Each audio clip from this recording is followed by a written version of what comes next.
দেখতে দেখতে আমরা বৃষ্টির মাঝে চলে আসছি, কিন্তু গ্রামের বাড়িতে এখন পর্যন্ত কোনো বৃষ্টির আনাগোনা নাই। ঢাকায় আসার মাত্রই বৃষ্টি, দেখেন কি পরিমাণে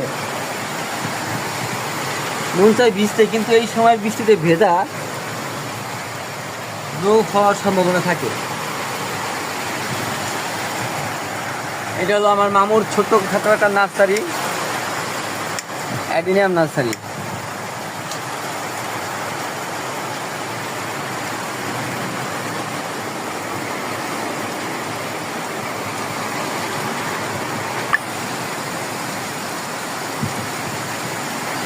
এই বৃষ্টিটা গ্রামের বাড়িতে এখন খুব দরকার। অনেকেই অনেক রকমের ফসল বুনছে, বৃষ্টির কারণে মাটি শক্ত হয়ে আছে। বৃষ্টিটা হলে মাটিটা নরম হইতো, ফসল ভালো হতো। যাই হোক, ঢাকা যেহেতু বৃষ্টি হচ্ছে, দেশেও হবে ইনশাআল্লাহ।